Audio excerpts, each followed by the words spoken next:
So at the Rose Garden in the White House, US President Donald Trump dropped the global tariff bomb at 1:30 a.m. Indian Standard Time. The US shock and awe campaign is well known, but this is being described as shock and horror with the world on tenterhooks. The Spanish Prime Minister was quoted saying that tariffs are a unilateral attack by the US on Europe, but 27% tariffs on India. President Trump calls it discounted reciprocal tariffs. What does this mean for India? Is there an opportunity here for India? Aapada mein avsar, opportunity in an adverse situation. What will the impact be on India, China, EU, the US? We'll talk about that in greater detail. Joining me on this India Today special broadcast is Siddharth Zarabi, Managing Editor, Business Today. Geeta Mohan is India Today's Foreign Affairs Editor. Professor Brahma Chilani, former advisor to India's National Security Council, somebody who keeps a hawk eye on developments here. And P.N. Vijay joins us as an investment banker, investment guru on this special broadcast. And Geeta, the Department of Commerce in a statement said they're carefully examining the implications of various measures and announcements made by the President of the US. They're also studying opportunities that may arise due to this development. Now, what are the opportunities that India is looking at? Or are we to understand that we are going to cope till a BTA or a bilateral trade agreement is reached perhaps by fall?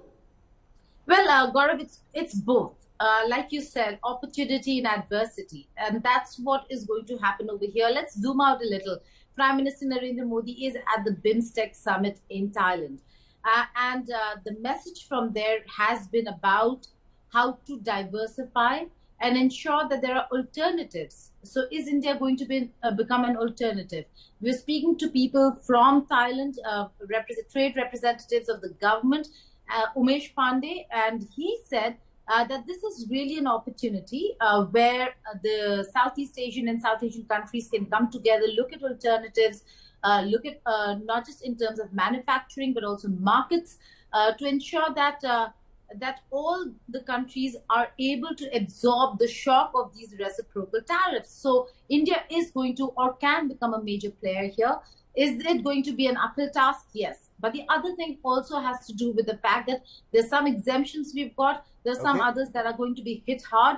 But for India, there is this is a moment. This is a time period which is locked up until fall, when the BTA has to be signed, as was announced by the leaders of the country. Siddharth, and once the BTA. Okay, Siddharth, let's talk about the impact on India specifically.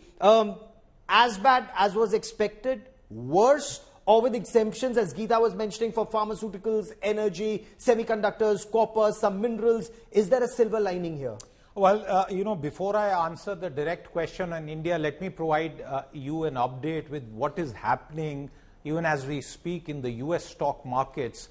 Very clearly, these tariffs have shaken US companies to the core. There's a bloodbath happening all across stock markets in the United States and elsewhere, depending on which time zone you lived. Markets all over have lost trillions of dollars, and perhaps this will be one of the worst single-day losses that the United States market will see. And that will, in turn, feed into emerging markets and economies like India as well. On your question with regard to the India impact, look at the tariff slabs.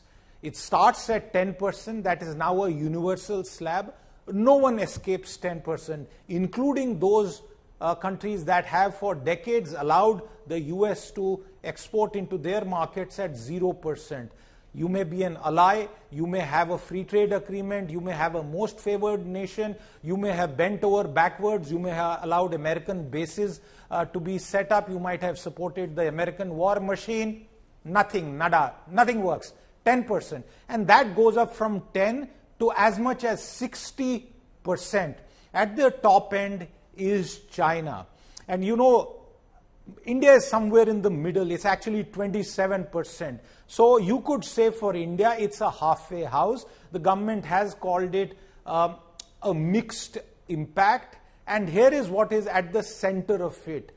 For India, the trade relationship with the United States is very significant. Okay. Equally significant is the security and wider strategic cooperation relationship. And it's very clear, Gaurav, for months now in the run-up after Trump took office, the recent actions and what will now come, India is making all effort to ensure that the impact is minimal. There are, of course, multiple options before us to diversify our trade, but for now, there will be an impact. But I think India is somewhere in the middle of what is a world war as far as the global tariff order is concerned. That's a strong word. It's a world war when it comes to tariffs. There are some commentators, Professor Chilani, who've even used terms like harakiri. Is that what has happened? Do you see this as a world war?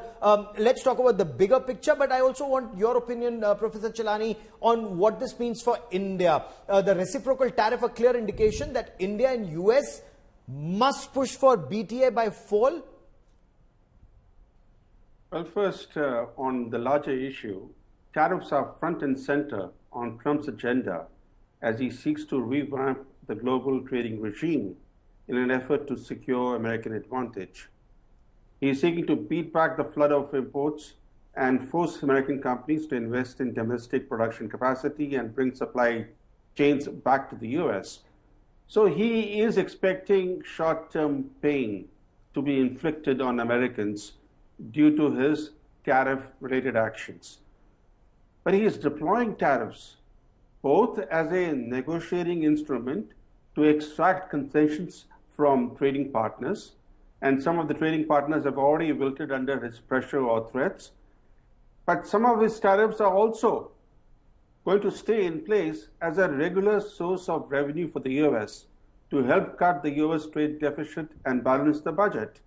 In relation to India, Trump's tariff threat and then his actual slapping of tariffs on India have put India on the defensive, and so these tariffs have compounded India's dilemma, because like the US, India has an overall trade deficit with the world, a large trade deficit with the world.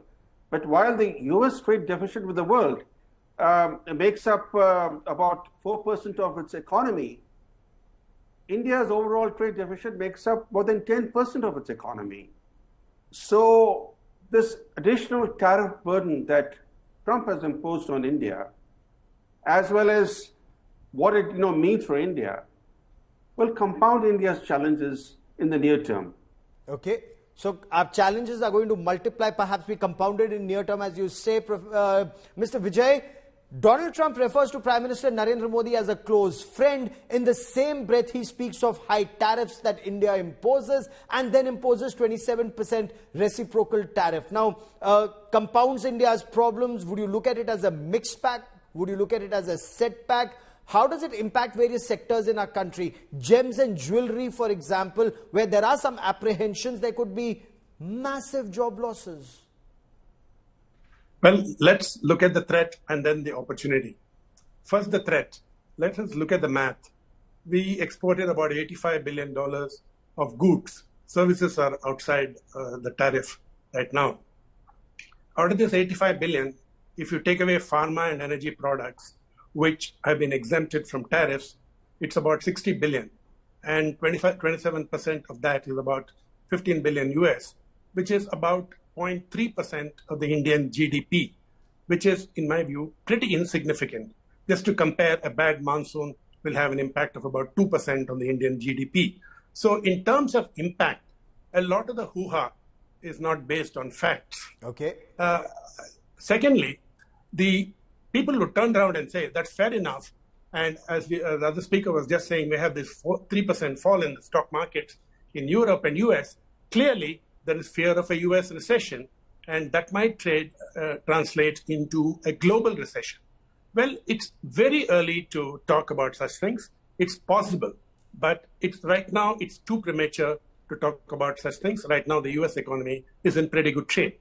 So the first point is, as far as these tariffs are concerned, the direct impact on India is relatively less. China, for example, exported $450 billion to the US. Bangladesh is facing a much bigger tariff. Vietnam is facing a much bigger tariff. In fact, the textile stocks in the Indian stock market hit the upper circuit today, as this was seen as a great opportunity for Indian textiles to get back into the game. Very interesting. You should point that out. Go on, sir. Complete your point.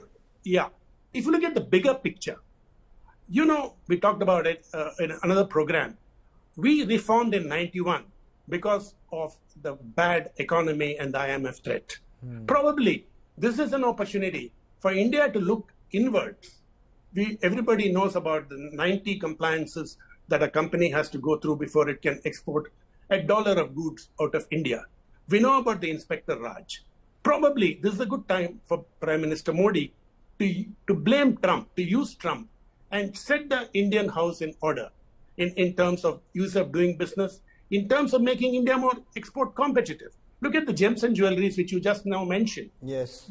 90% of the component of gems and jewelry is imports. We get raw, uncut diamonds on which these people have to pay a huge import duty, which is why the price is high. Now, India has to look inward. It doesn't matter whether Trump is a good guy or a bad guy, whether he says things are ripped apart. That's all, that's all talk. But we have to look and say, are we justified in putting this duty on Harley Davidson, on Bourbon? Whom is it helping? Whom is it helping? What is all this?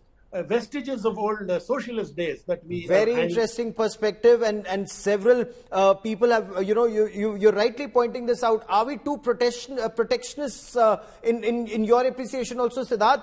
Is it time for India to open up?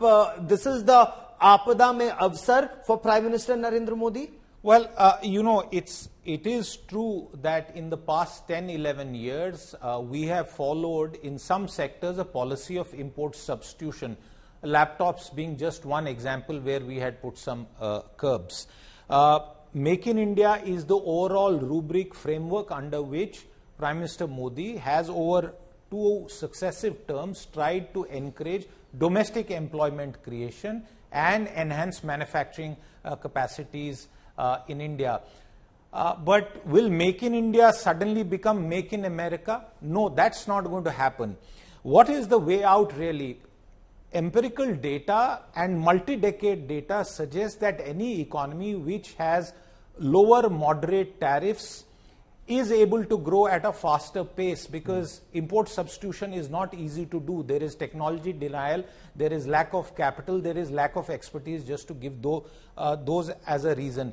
I think what is very clear is that for India and India-specific efforts that have been made in terms of protecting our trade, there is a delicate balancing act that will have to happen. One quick point, Gaurav. The worst affected is Asia and South Asia. Yes. A country like Vietnam. And I just want to throw one example for our panel and for you.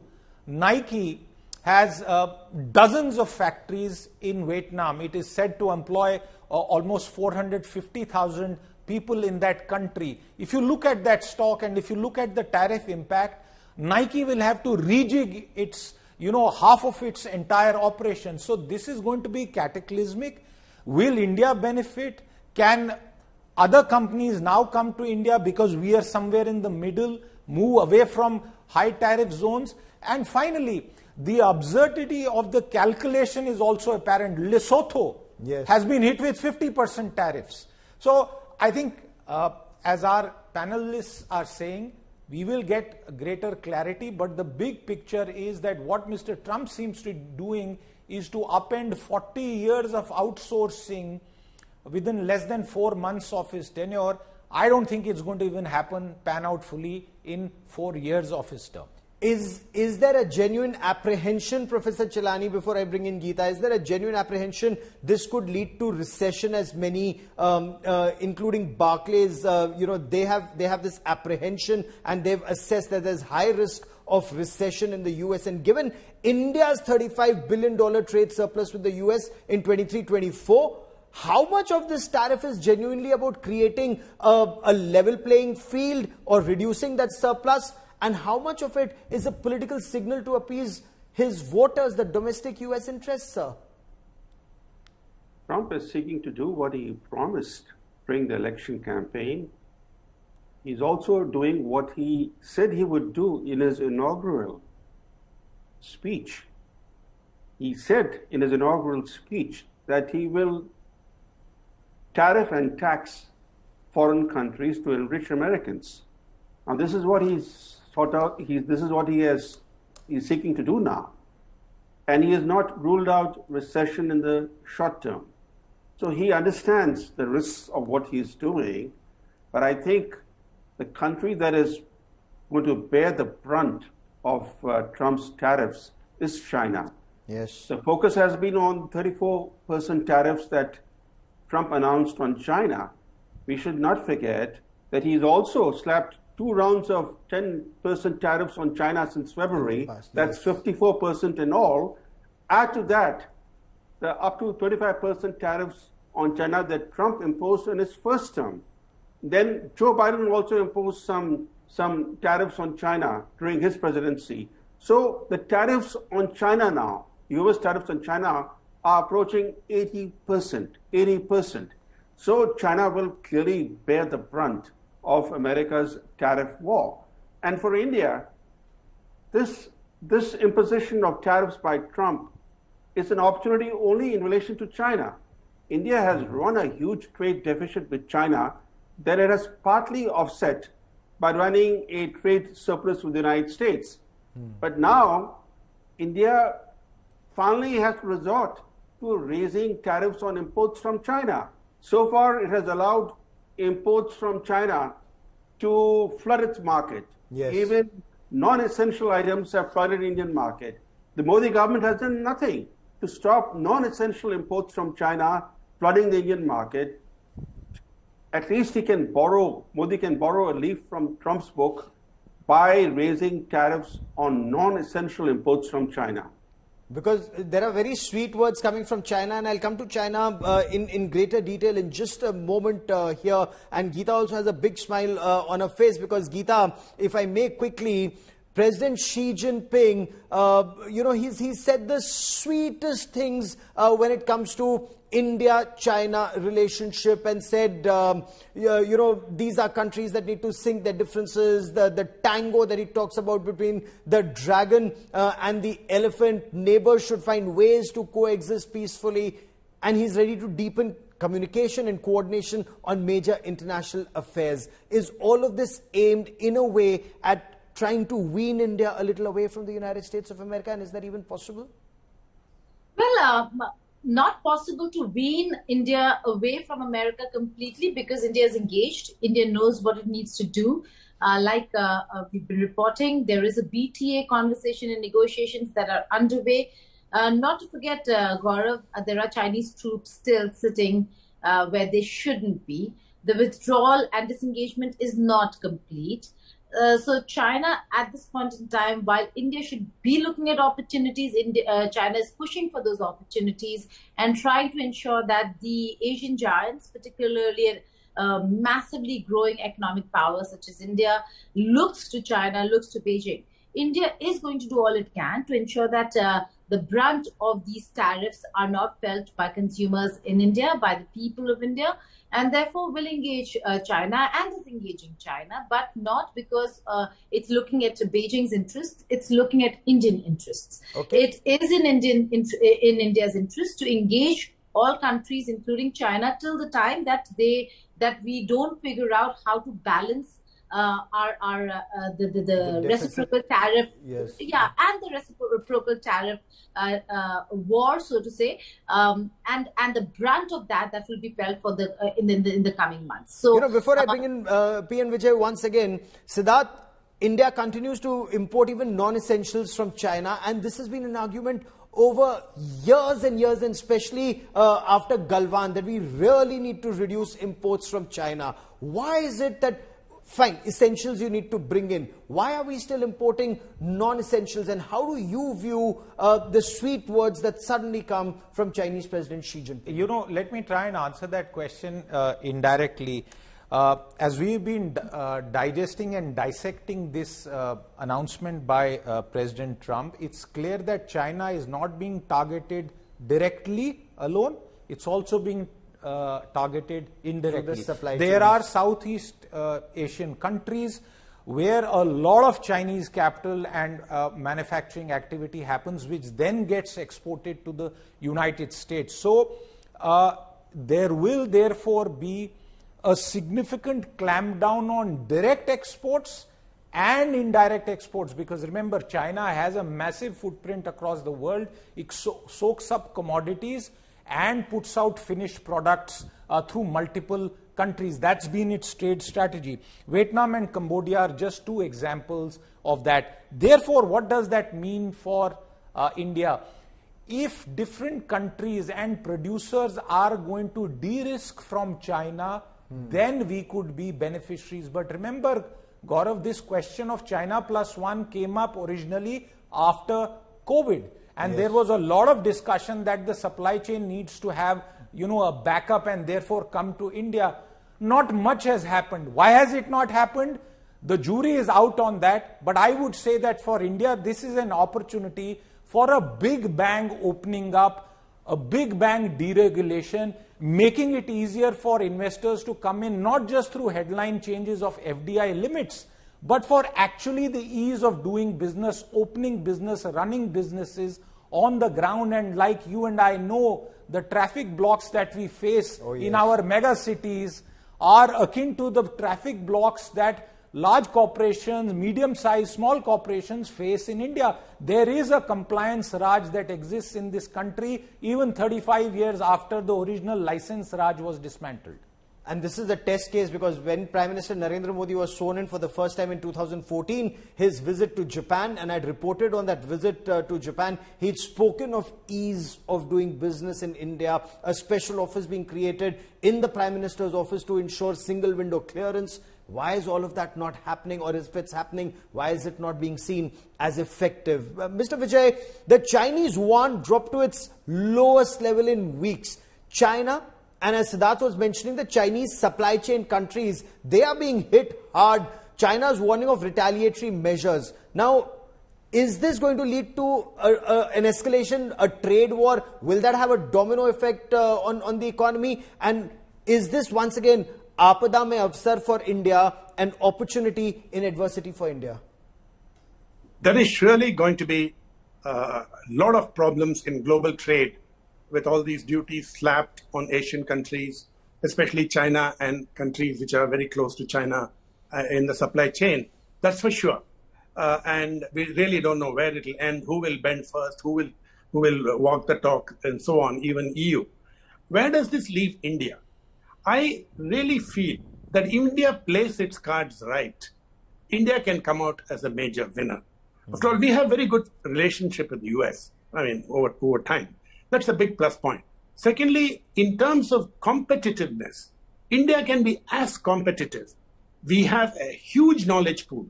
We have a huge domestic market to supplement manufacturing. We have everything going for us, except the overburden of government controls, government compliances. So if we can get our act together, I see no reason why we cannot have a multiple jump in India's exports to the US, even to China. I think the mindset should not be China is, we are getting all sorts of unnecessary things from China. We should stop that. That's the old Nehruvian socialism mindset. Okay. That's what we did from 1947 to 1991. Oh, this is not essential. We'll stop it. So we had Fiat cars and Ambassador cars. You remember that? Yep. So that is not, is this essential? What we have to think of is the Indian consumer. If the Indian consumer is paying less for buying a lamp which comes from China, why not? So it is for India to make better lamps at a cheaper price. So I think the story for the Indian businesses, I think Indian business, to be honest, has got pampered a lot. What is the production-linked incentives? We are giving such huge companies so much of taxpayers' money for what? How much employment have they created? Is there data to show that all that money, taxpayers' money, has created jobs in India? Can we say PLI is a success? In what terms? So I think it is for India Inc. also to look in and how to become more globally competitive. I think that is the story here. So that's a very pertinent point. For decades we were compelled to buy the Fiats and the Ambassadors. Maruti was a revolution. But even now, if the GMCs and the Fords or the Japanese cars, they come in and there are cheaper prices, electric cars come in which are cheaper, then let our automobile companies be equally good. Of course, you would perhaps need to give them a little protection, till the time they come up to scale. Or is it enough of protection so far? When the Bombay club was dismantled after the 91 reforms, in some ways Indian industry had some challenge. From then to now, you used auto as an example. Let's look at the auto sector. We have a very significant and robust auto manufacturing and auto component manufacturing base in this country. If you look around this region, barring China, I would argue that we have one of the strongest auto manufacturing bases in this country. This is the result of almost 40 years of calibrated policy making and decision making. Yet today, the dominant auto companies by market share in India are all foreign owned. Suzuki, Hyundai, look at Toyota. There was a time where industrial policy and FDI restrictions allowed for joint ventures. Now 100% foreign owned companies. This is just one example, Gaurav, of how it has panned out over the years. Should we have opened up and become a basket economy like some of our neighbors, where they can't even manufacture wheelbarrows or three-wheelers? No, we should not have. The fact is that there's been a trade policy of 40 years that included India joining the WTO far ahead of China. I think we are now at a pivotal moment, and that's why I say, you use that term, Aapda Mein Avsar. I think turning that into reality will be the biggest expectation now on this government and our Prime Minister and Commerce Minister and all the other officials. Very, very interesting. And what's heartening is there's hope that yes, there's a threat, but there's also an opportunity. Geeta, trade ministers of China, Japan and South Korea, they've been meeting and strategizing a way to deal with the impact of reciprocal tariffs. And Donald Trump specifically referred to automobiles. And since we're staying with automobiles for a moment that are manufactured in Japan and South Korea, he said only 2.5% tariff is what they pay on exports to America. Almost no GMC vehicles or Ford vehicles are sold either in Japan or in South Korea. So how are countries like China, Japan and South Korea negotiating through these headwinds? Well, Gaurav, Donald Trump had a very important statement when he said that there are unfair trade practices that America has been facing and suffering from allies and adversaries, enemies. But particularly, the allies are far worse. And in such a scenario, you're looking at countries that are better Mars coming together and looking at how to weather the storm of reciprocal tariffs coming in from the United States of America.